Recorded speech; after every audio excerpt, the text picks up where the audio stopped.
नमस्कार, जोहार। धुमकुड़िया के प्लेटफॉर्म पे आपका स्वागत है। कहानी झारखंड आंदोलन की आज फिर से आपके सामने प्रस्तुत है। इसका भाग 2 आपके सामने प्रस्तुत कर रहे हैं। कहानी झारखंड आंदोलन की इस दूसरे भाग में आपको कुछ नई संस्थाएं, कुछ घटनाएं और नए नेतृत्व के बारे पता चलेगा। जैसा कि पूर्व भाग में आपने सुना ही होगा कि शुरुआती दौर की संस्थाओं का मुख्य उद्देश्य ईसाई विद्यार्थियों की सहायता करना था। गरीब ईसाई विद्यार्थियों के लिए धन इकट्ठा करना था, लेकिन यह धन इकट्ठा करना थोड़ा मुश्किल हो रहा था। तो इसीलिए धन एकत्रित करने के लिए एक स्थानीय स्टूडेंट यूनियन ने 1912 में एसपी इंस्टीट्यूट रांची में अली बाबा और 40 चोर नाटक का मंचन किया, जिससे 90 रुपयों का शुद्ध मुनाफा कमाया गया। 90 रुपये उस समय काफ़ी होते थे, जिससे विद्यार्थी यूनियन काफ़ी सशक्त हो गया और इसके साथ ही उसने अपने सामाजिक कार्यों को अधिक विस्तार के साथ छात्रों तक पहुंचाने की कोशिश शुरू कर दी। लेकिन सिर्फ ये छात्रों तक अपने विस्तार को आयाम देने की कोशिश तक ही सीमित नहीं रहा, बल्कि इसके साथ ही उस विद्यार्थी यूनियन के नए शाखाओं का जन्म भी होने लगा, जिसने झारखंड में आदिवासी और ईसाई समुदायों के बीच नई चेतना का आगाज कर दिया था। आइए अब शुरुआती दौर से देखते हैं। एक ईसाई युवा थे जे बार्थोलोमन। वो अनाथ थे। एक अमेरिकन मिशनरी ने उसे पाला था। वो चाईबासा के थे और हजारीबाग के संत कोलंबस कॉलेज में उन्हें पढ़ने के लिए एक अमेरिकन मिशनरी द्वारा लाया गया था। शुरुआती दौर से ही वो काफ़ी दयाशील और छात्रों के प्रति उदारशील थे। उनके व्यक्तित्व का एक मुख्य गुण था कि वो बहुत अच्छे आयोजनकर्ता और नेतृत्व करता थे। इन सबको देखते हुए उन्होंने एक छोटा सा छात्र संगठन बना लिया था।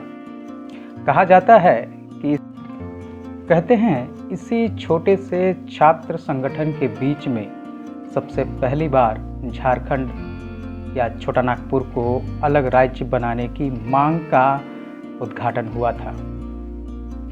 छात्रों का यह संगठन निश्चय ही उस समय काफ़ी महत्वपूर्ण था, क्योंकि जे बार्थोलम इसके नेतृत्वकर्ता के रूप में श्रीरामपुर, डाका इत्यादि जाया करते थे और वहाँ पर हो रहे सम्मेलनों में भाग लेते थे। इसी दौरान 1911-12 के दौरान में उन्होंने ढाका स्टूडेंट कॉन्फ्रेंस में भाग लिया। ढाका स्टूडेंट्स यूनियन के कॉन्फ्रेंस में भाग लेकर आने के बाद उन्होंने ढाका स्टूडेंट्स यूनियन की एक शाखा झारखंड में खोली। इस ढाका स्टूडेंट यूनियन के झारखंड शाखा का मुख्य काम ईसाई और आदिवासी विद्यार्थियों के लिए धन जमा करना था, ताकि उनको सहायता दिया जा सके। इसी संदर्भ में एक बात और आप लोग को बताना चाहेंगे कि जे बार्थोलम चूँकि श्रीरामपुर और ढाका से विशेष संबंध रखते थे, वहाँ के सम्मेलनों में इनका आना जाना होता रहता था, जिसके कारण शुरुआती दौर से ही झारखंड आंदोलन में बंगाली प्रभाव को स्पष्ट रूप से देखा जा सकता है, क्योंकि शुरुआती दौर के इन नेताओं ने बंगाल से ही अपना प्रशिक्षण शुरू किया था।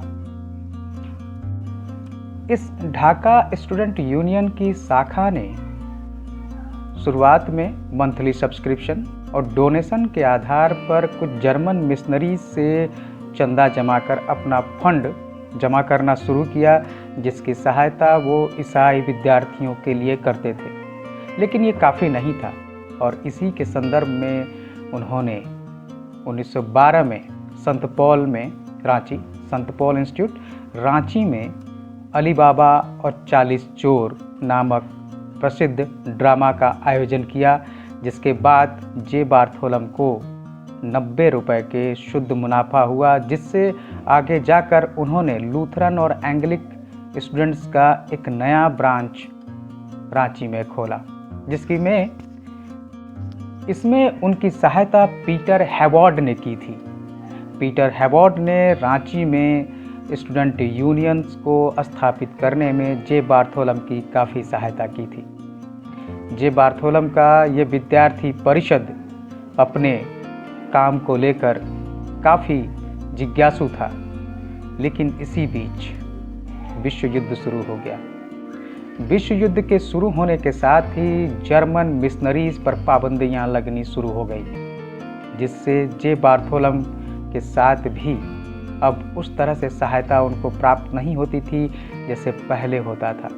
इसी बीच उनका एक नया काम से नाता जुड़ गया। उन्हें 1915 में संत पॉल हाई स्कूल में असिस्टेंट टीचर के रूप में नियुक्ति दे दी गई। इस कारण से भी उनका हजारीबाग से नाता टूट गया। साथ ही वे स्टूडेंट यूनियन से अब दूर रहने लगे।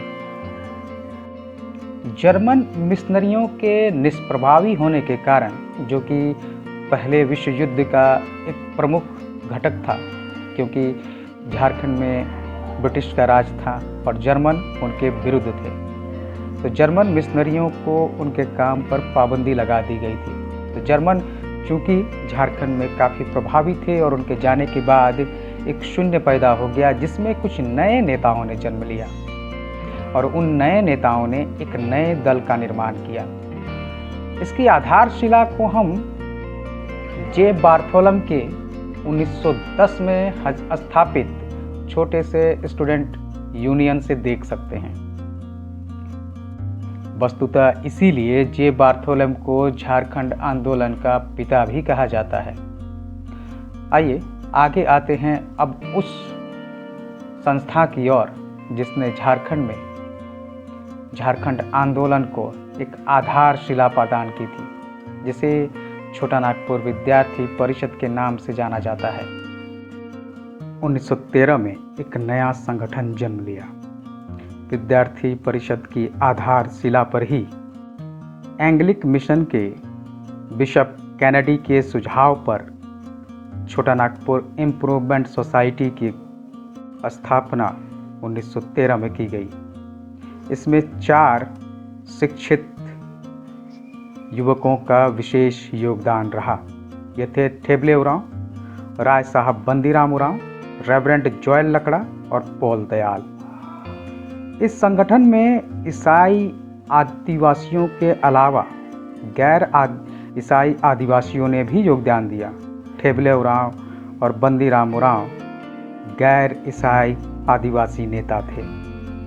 इसके साथ ही छोटा नागपुर के क्षेत्र में एक नए तरह के विचार ने जन्म लिया। अब ईसाई आदिवासियों के साथ साथ आदिवासी नेता भी इस आंदोलन में जुड़ गए। साथ ही इन दोनों के बीच में अब तकरार भी देखने को मिलती है। अगले भाग में हम लोग इसी घटना पर चर्चा करेंगे। तब तक के लिए धन्यवाद।